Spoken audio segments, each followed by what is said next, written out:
성령 하나님 우리와 함께 하시고 하나님의 말씀을 통해서 성령의 은혜가 있기를 원합니다. 우리는 레위기 23장 15절 22절을 통해서 지금 초실절 일이 지나고 77절 오순절에 대해서 함께 말씀을 나누고 있습니다. 초실절에는 곡식의 첫 열매 한 단을 하나님 앞에 흔들어 요제로 드린다라고 말씀을 드렸습니다. 그로 50일이 지나서 온전한 추수를 하게 되어지고 이 온전한 추수를 통해서 77절 오순절을 지키게 된다. 첫 번째 열매를 맺고 50일이 지나서 본격적인 첫 번째 추수가 이루어지는데 봄철 수확기인 이때는 밀과 보리를 추수합니다. 그리고 그 다음 여름을 지나서 가을에 추수하는 것은 주로 과일들로 포도와 무화과와 석류와 올리브, 감람 열매, 그리고 대추, 야자, 꿀을 추수한다라고 지난주에 말씀을 드렸습니다. 그러면 우리가 오순절을 어떻게 지켜야 되는가? 오순절을 지키는 방식에 대해서 이제 말씀을 드리고 마무리하도록 하겠습니다. 첫째로 하나님께 대한 감사예요. 하나님께 대한 감사. 레위기 23장 21절을 보시면 이날에 너희는 너희 중에 성회를 공포하고 어떤 노동도 하지 말지니 이는 너희가 거주하는 각처에서 대대로 지킬 영원한 규례니라. 아멘. 그리고 신명기 16장 9절을 보면 7주를 셀지니 곡식의 낫을 대는 첫날부터 7주를 세워 그랬습니다. 하나님께 축복받은 것을 생각하며 자원하는 예물을 드리는 절기가 바로 오순절이에요. 오순절. 그래서 사람은 너무나 쉽게 하나님의 은혜를 잊어버리기 때문에 이러한 절기가 매우 중요하다라는 말입니다. 시편 103편 2절을 보면 내 영혼아 여호와를 송축하며 그의 모든 은택을 잊지 말지어다 그랬습니다. 예수님께서 우리를 위해 목숨까지 주신 사실 우리는 잊어서는 안 되는데 잊어버리고 살아갈 때가 너무나 많습니다. 그분이 희생의 제물이 되셨고 거룩한 피를 흘리신 것을 기억하라는 의미에서 성찬회식을 우리는 행하고 있습니다. 그래서 초대교회는 매 주마다 매 모임마다 이렇게 떡을 나누고 잔을 나누는 성찬회식을 거행했습니다. 그런데 시간이 지나면서 잊어버렸어요. 그래서 1년에 2차례 하든지 우리 교회처럼 한 달에 한 번씩 성찬회식을 거행하는데 저는 성경적으로 볼 때 매 주마다 하는 것이 타당하다, 맞다라고 생각합니다. 왜요? 우리는 예수 그리스도의 죽으심과 예수 그리스도의 고난, 예수 그리스도의 죽으심, 예수 그리스도 부활, 승천, 재림 잊어버리고 살아가요. 잊어버리고. 여러분 오늘 하루를 살아갈 때도 여러분들 예수님을 몇 번 생각하셨나요? 몇 번 생각하셨어요? 예수님의 고난을 여러분 몇 번 생각하셨나요? 예수님의 부활을 몇 번 생각하셨나요? 여러분 예수님의 재림을 생각하며 여러분이 경성하여 깨어 기도하고 예수님의 재림을 준비하며 슬기로운 다섯 처녀들처럼 등불을 준비했느냐라는 것입니다. 지금 예수님이 공중에서 천사들의 나팔 소리와 함께 신랑이다 라고 외치며 신랑을 맞으라 라고 할 때 여러분 뛰어나가서 그 신랑을 맞이할 수 있느냐라는 것입니다. 그렇지 못할 때가 많아요. 제가 오늘 새벽에도 말씀을 드렸잖아요. 하나님을 믿는다라고 하면서 하나님을 안 믿어요. 성경을 안 믿습니다. 그 사람들이 유대 종교 지도자들이었습니다. 제사장들이었습니다. 서기관들이었습니다. 바리새인들이었습니다. 백성의 장로들이었습니다. 하나님의 일을 한다면서, 하나님 앞에 제사를 드린다면서, 하나님의 율법을 가르치고 해석하고 증거하는 사람들이 하나님을 안 믿고 그 속에 하나님을 사랑하는 마음이 없다. 예수님께서 말씀하신 것처럼 오늘날에도 하나님을 믿는다라고 하면서, 예수를 믿는다고 하면서 교회를 다니지만 진정 마음속에 하나님을 믿지 않는 사람들이 너무 많이 있다라는 것입니다. 교회 안에 불신자들이 너무 많이 있다라는 거예요. 너무 많이. 그래서 하나님 앞에 감사할 수가 없는 거예요. 하나님의 은혜를 잊어버리지 말고 매 순간순간마다 감사해야 되고 하나님 앞에 영광을 돌려야 되는데 우리는 잊어버리고 살아간다라는 것입니다. 우리 현실에 붙잡혀서 현실 힘들고 어려우면 다 힘든 거예요. 다 어려운 거예요. 그래서 나를 구원하신 그 하나님의 은혜를, 예수 그리스도의 은혜를 잊어버린다는 거예요. 그래서 감사를 못하는 거예요. 감사를. 그래서 하나님이 이런 절기를 통해서 하나님 앞에 감사하라는 것입니다. 하나님의 은혜를 잊어버리지 말고 감사하라. 할렐루야. 감사하라는 거예요. 저를 쫓아섭니다. 하나님 감사합니다. 감사합니다. 감사해야 돼요. 얼마나 감사합니까? 나 같은 죄인 구원하시고, 나 같은 죄인 살려주시고, 나 같은 죄인 위해서 예수 그리스도를 땅에 보내주시고, 나 같은 죄인 때문에 예수가 십자가에 죽으시고 박해를 받으시고 순환을 당하시며 침뱉음을 당하고 멸시와 천대를 받으셨다는 사실을 생각할 때에 뭐가 더 필요해요?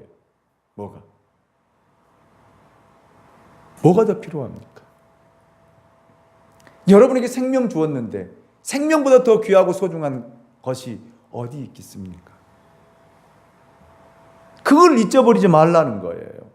그걸 잊어버리지 말라는 거예요. 명절날 하나님 앞에 나아가서 기도하며 하나님이 주신 축복들을 헤아려 보라는 것입니다. 헤아려 보라는 거예요.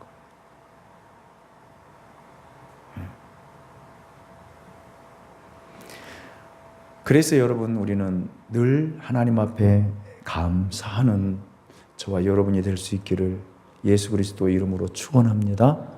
두 번째로, 이웃에 대한 사랑을 실천하라는 것입니다. 자, 오늘 레위기 23장 22절을 우리 같이 한번 읽어보겠습니다. 레위기 23장 22절입니다. 시작. 너희 땅에 곡물을 벨 때에 반 모퉁이까지 다 베지 말며 떨어진 것을 줍지 말고 그것을 가난한 자와 거류민을 위하여 남겨두라. 나는 너희 하나님 여호와이니라. 아멘. 밀과 보리를 추수할 때 가난한 자, 거류민, 다른 말로 말하면 나그네들을 위해 이삭을 남겨놓으라 라는 말입니다. 이런 전통에서부터 오순절이 시작되며 또 반드시 오순절날 읽어야 할 성경이 있습니다. 이때 룻기서를 읽는다고 그래요. 룻기서를. 그래서 룻기서를 읽어보면은 여러분, 보아스가 룻을 위해서 추수할 때 곡식을 다 줍지 말고 남겨두라. 그리고 주울 때 내쫓지 말고 너희들이 도와줘라. 그것이 이웃을 사랑하는 하나님의 마음이 아니겠습니까? 신명기 16장 11절을 보면 너와 내 자녀와 노비와 내 성중에 있는 레위인과 및 너희 중에 있는 객과 과와 과부가 함께 내 하나님 여호와께서 자기의 이름을 두시려고 택하신 곳에서 내 하나님 여호와 앞에서 즐거워할지니라. 명절에는 나그네나 과부나 고아들을 챙기고 돌보며 함께 즐거워하는 절기가 오순절이에요. 오순절. 하나님의 백성들이 이들을 도와주는 일은 오순절의 중요한 행사 중에 하나였다라고 합니다. 신약적으로 보면 그리스도인들이 가장 중요한 것은 복음을 전하는 일이지만 선교와 더불어 해야 하는 일들이 있다라면 바로 이웃사랑의 실천이에요. 실천입니다. 그래서 저는 우리 양무리 교회가 이 하나님의 사랑을 이웃들과 함께 나누는 그런 교회로 세워져 가기를 원합니다. 그래서 저는 비전이 있어요. 첫 번째는 세계를 선교하는 교회. 두 번째는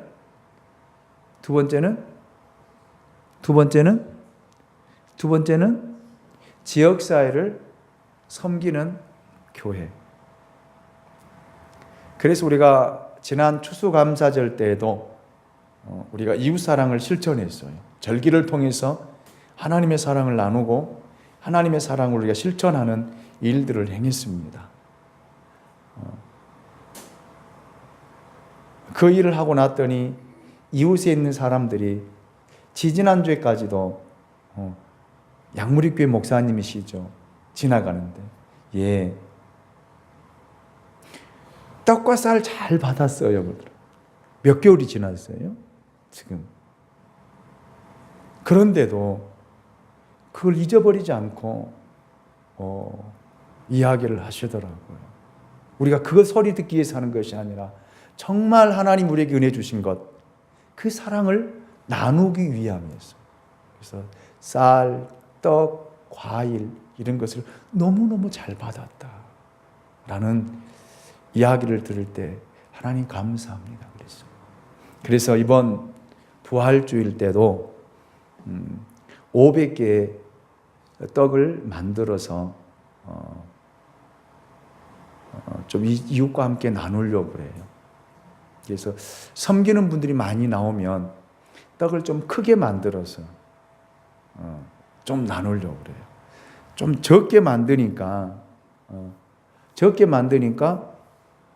한 말하면 약 50개 나오더라고요. 50개. 두 말하면 100개. 적게 하는데 근데 한 말에 55,000원이더라고요. 100개 만들면 11만 원. 500개 만들면 55만 원. 스티커 봉투까지 하면은 한 80만 원 정도 들겠더라고요. 그런데 지금 몇 사람이 저에게 전화를 해서 목사님 제가 하겠습니다 라고 하는 분들이 나왔어요. 그런데 저는 다 참여하면 좋겠어요. 다 참여. 그래서 다 참여하게 되면 풍성하면 더 많은 것들을 좀 나누고 싶어요. 부활주일 너무너무 소중한 날이잖아요. 중요한 날이잖아요. 예수 그리스도가 십자가에 죽으시고 사흘 만에 부활하신 이 부활의 영광을 선포하고 이 부활의 영광을 여러 믿지 않는 사람들과 함께 나누는 그런 날이잖아요. 그렇기 때문에 떡만이 아니라 더 좋은 것도 나누는 그런 부활절이 되었으면 좋겠어요. 아멘? 아멘? 이 절기를 통해서 이렇게 나누라는 거예요. 절기를 통해서. 누가복음 10장 25절로 37절을 통해 예수님은 선한 사마리아인의 비유를 하십니다. 어떤 율법사가 예수님을 시험하여 선생님, 내가 무엇을 해야 영생을 얻을 수 있습니까? 그때 예수님께서 율법에 무엇이라고 기록되었으며 내가 어떻게 읽었느냐라고 예수님이 오히려 반문하셔요. 그때 이 율법사가 예수님께 이렇게 말을 합니다. 내 마음을 다하여 목숨을 다하여 힘을 다하여 다하며 뜻을 다하여 주 너의 하나님을 사랑하고 또한 내 이웃을 내 자신과 같이 사랑하라고 했습니다.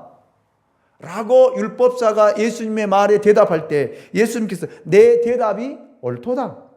이를 행하라. 그리하면 살리라. 이렇게 예수님께서 말씀을 하시고 이 율법사가 예수님께 좀 잘 보이려고 그러면 내 진정한 이웃이 누구입니까?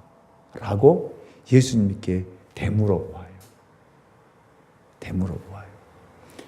여러분 이웃이 누구입니까? 진정한 여러분의 이웃이 누구입니까? 그때 예수님께서 선한 사마리아인의 비유를 하십니다. 예수께서 어떤 사람이 예루살렘에서 여리고로 내려가다가 강도를 만났다. 강도들이 그 옷을 벗기고 때려 거의 죽은 것을 그냥 버리고 도망쳐갔다. 그때 한 제사장이 그 길로 내려가다가 그를 보고 부정하다 생각하여 피하여 지나갔다. 그 다음에 한 레위인도 그를 보고 피하여 지나가더라 라는 것입니다. 그런데 어떤 사마리아 사람은 여행하는 중에 그를 보고 불쌍히 여겨 가까이 가서 기름과 포도주를 그 상처에 붓고 싸매고 자기 짐승에 태워 주막에 데리고 가서 돌보아 주었다는 것이죠. 그 이튿날 그가 그 주막 주인에게 데나리온 2를 주며 이 사람을 돌보아 주라. 비용이 더 들면 내가 돌아올 때 갚아 주겠노라.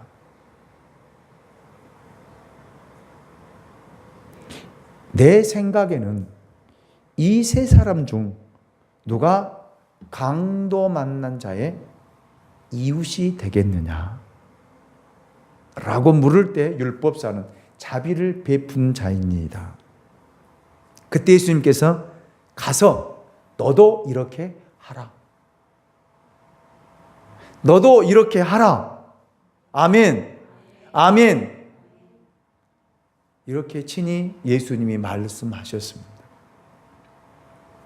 우리는 이 사랑을 실천해야 돼. 물론 교회들이 이웃사랑 실천을 많이 합니다. 굉장히 선한 일도 많이 해요. 그런데 진짜 돌보아야 되고 이웃에게 손길을 내밀어야 될 사람들한테는 하지 않은 경우들이 너무 많아요. 우리 교회도 마찬가지예요.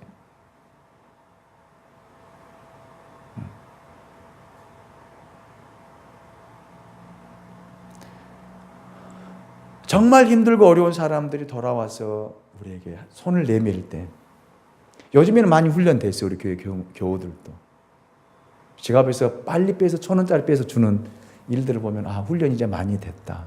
이런 생각을 해요.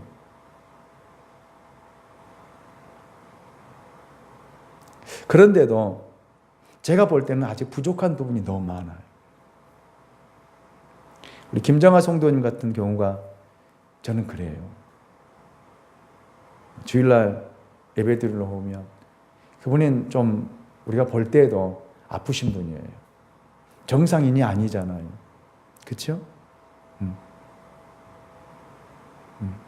그런 분들에게 좀 다가가서 손도 잡아주고 한 주간 잘 지냈느냐라고 이야기하고 좀 감싸주고 사랑을 베풀고 좀 옆에 데리고 가서 같이 식사도 하고 그래야 되는데 다 피하더라고요.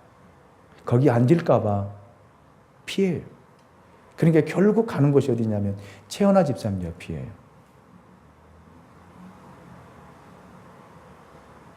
여러분 제가 안 보는 것 같죠? 다 보거든요. 앉으려고 하면 성도들이 아 저기 가서 앉으세요. 저기 가서 앉으세요. 그러더라고요. 이것이 정말 사랑일까요? 이것이 진정한 이웃일까요?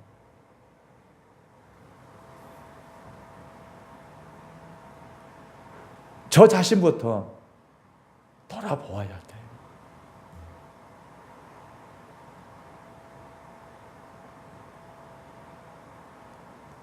정말 옷을 잘 입고 돈이 있고 직위가 있는 사람이 온다라면 그렇게 이야기할까요? 성도들이 저기 가서 앉으세요. 저쪽에 가서 앉으세요. 저기 가서 드세요. 할까요? 아마 자기 자리 내어줄 거예요. 여기 앉으세요. 여기 앉아 드세요. 뭐가 필요하세요?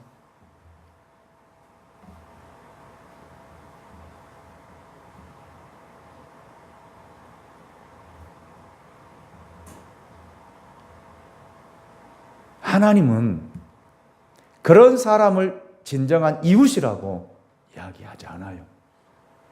그 사람은 도움이 필요하지 않아요. 그 사람 여기서 밥을 안 먹어도 괜찮아요. 여러분들이 안 챙겨줘도 그 사람 괜찮아요. 그러나 이 사람은요, 여러분이 안 챙겨주면요, 여러분이 돌보지 않으면요, 굶어야 돼요.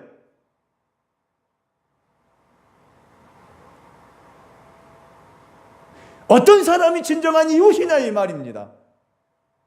우리 교회의 진정한 이웃이 누구냐 이 말이에요. 믿음 있는 사람입니까? 있는 사람입니까? 직위가 있는 사람입니까? 그 사람이 여러분의 이웃이에요? 우리 교회의 이웃입니까? 아니라는 거예요.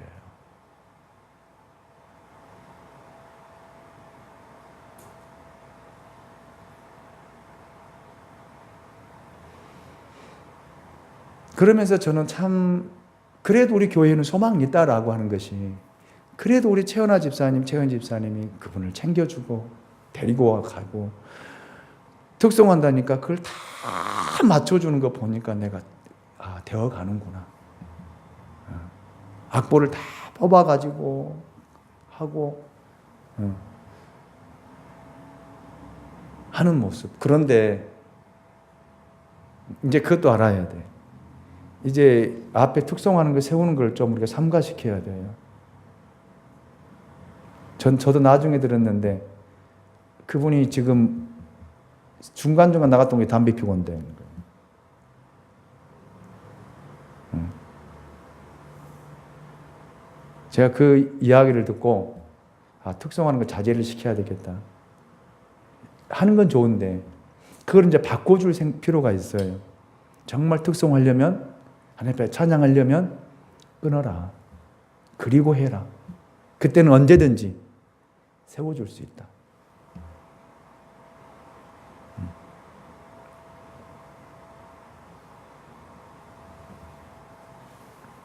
여러분, 그 사람이 우리의 이웃이에요. 그 사람이 우리 양무리교회 이웃이에요. 여러분들이 주일날 오면은 따뜻하게 해요. 그냥 이리저리 다니라 하지 말고요. 그냥 있는 곳에 앉으시라고.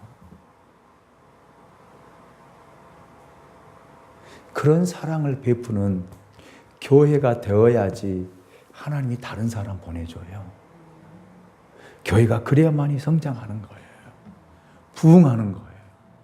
우리는 좋은 열매들만 구하려고 하고 찾으려고 하고 달라고 그래요.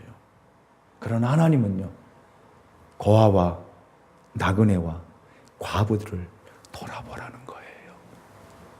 이것이 진정한 이웃이라는 것입니다.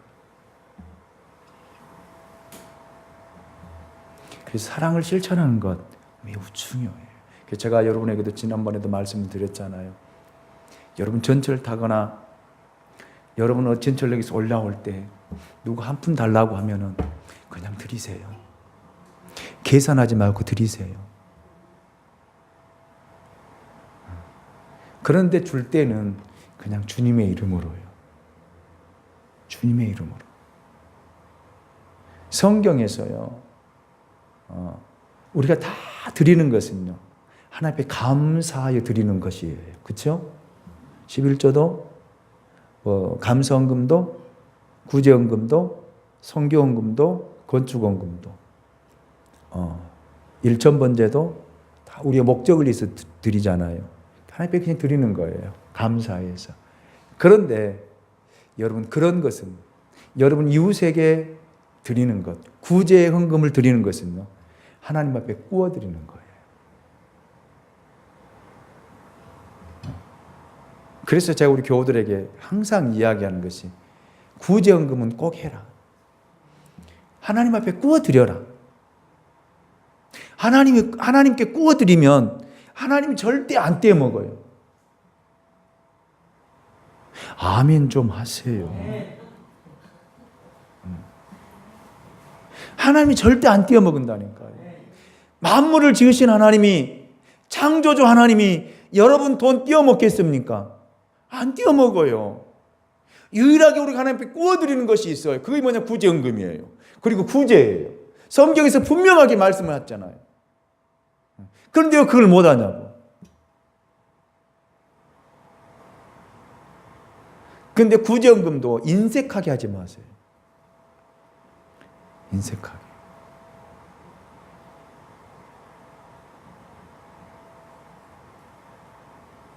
구제헌금을 많이 해야지 하나님 앞에 많이 꿔드리잖아. 많이 꿔드리면 하나님 많이 갚아주잖아. 그 원리를 좀 알아야 될 거 아니에요.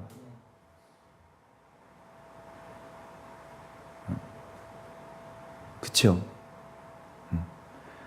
여러분 하나님 앞에 한 달에 10,000원 꿔드리면 하나님이 한 달에 여러분 얼마 주겠어요? 10만 원 주면 몇 배예요? 아니 몇 배냐니까. 10,000원에 10만 원이면 몇 배야 유형이? 10배잖아. 10만 원에 10배는 얼마예요? 100만 원이잖아. 근데 하나님은 10배는 없어요. 성경에 보면 몇 배예요? 100배, 60배, 30배예요. 그럼 10,000원에 30배면 얼마야? 30만 원. 30만 원에 60배면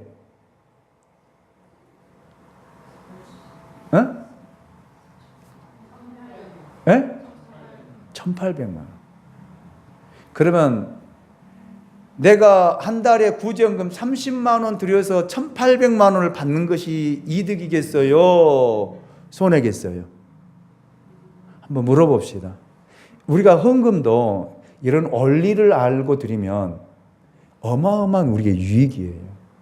여러분이 11조 1,000만 원 드린 것은 당연한 의무예요. 하나님 여러분 축복해 주신 것, 거기에 대한 하나님 주셨다는 것 감사해서 여러분이 11조를 드리잖아요. 그러니까 1억에 1,000만 원 드린 것, 그거는 하나님 앞에 그냥 드리는 거예요. 감사해서. 하나님 앞에 받았으니까. 선교도 마찬가지. 건축도 마찬가지. 자녀를 위한 일천번도 마찬가지. 그런데 유일하게 하나님 앞에 꿔드리는 것이 있어요. 그게 뭐냐? 구제라는 말이에요. 그런데 구제를 30만 원 하나님 앞에 드리면 하나님이 30배를 갚아도 얼마가 돼요? 900만 원이 되고 60배면 1,800만 원이 돼요. 100배면요? 30만 원이 100배면 3천만 원이 3억이에요? 3천만 원이겠죠. 맞아요? 3천만 원이? 3천만 원. 그럼 어떤 것이 수지 맞아요? 한번 물어봅시다. 유행이 어떤 것이 수지 맞아?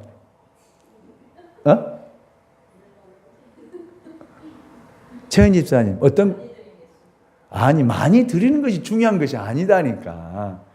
어떤 것이 수지 맞냐고. 집사님 편에서 볼 때 어떤 것이 수지 맞아? 구제헌금이 수지 맞는다니까요. 구제헌금이.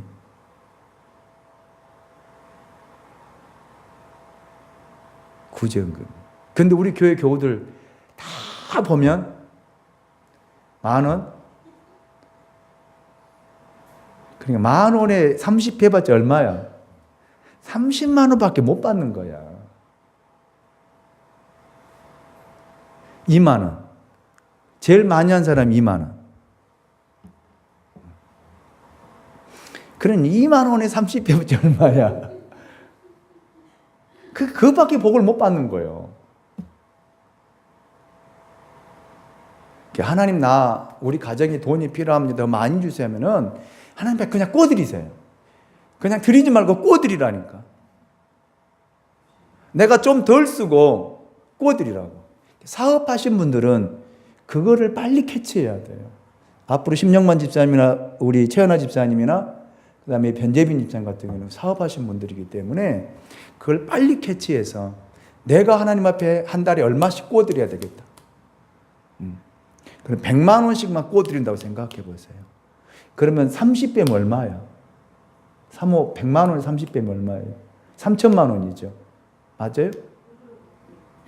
두드려. 맞아요? 100만 원에 30배. 3천만 원 맞지요? 60배면요? 6천만 원. 100배면요? 1억이에요. 내가 하나님 앞에 100만 원을 구워드리면 최소한 3천만 원이에요. 그리고 하나님이 나를 더 귀하게 여기고 소중히 여기면 1억이 된다. 그 원리를 몰라. 여러분 알아야 돼. 수협에 나온 사람만. 에? 그게 수지 맞는 거야. 성경에 다 뒤져봐도요. 진짜 하나님 앞에 구제하는 것은 하나님 앞에 구워드린 거다라고 말씀하시거든요. 그러니까 그걸 우리가 하나님 앞에 다른 건 다 그냥 드려야 되지만은 하나님 나 100만 원 구워드립니다. 나 없는데 구워드리는 거예요. 나 정말 먹을 거 못 입고 입을 거 못 입고 그냥 구워드린 겁니다. 그거거든요. 이것을 하라는 거예요. 하나님 시험해 보라는 거예요. 시험해 보라는 거예요. 예. 여러분이 헌금 생활을 해도 수지 맞는 헌금 생활을 해야 돼요. 그렇죠? 그렇죠. 11조는 안 드리면 다 걷어가고 안 빼앗기려면은 11조 제대로 하고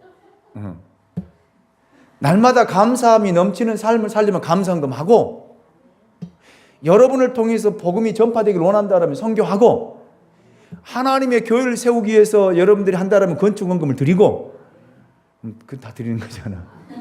근데 하나님의 구제는요 꿔드린 거라니까. 아멘입니까? 여러분 그래서 여러분들이 하나님 앞에 드릴 때 이런 믿음을 가지고 드리라 이 말이에요. 하나님 헌금 생활도 그렇게 하는 거예요.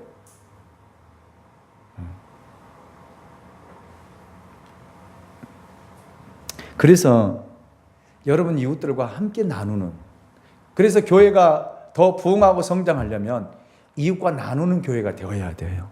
아멘입니까? 그래서 오순절 날 이 날은 이웃과 풍성하게 나누는 날이에요. 풍성하게. 그래서 저는 우리 교회도 이 사랑의 실천을 우리 부활절 때 한번 해봅시다. 여러분이 이 부활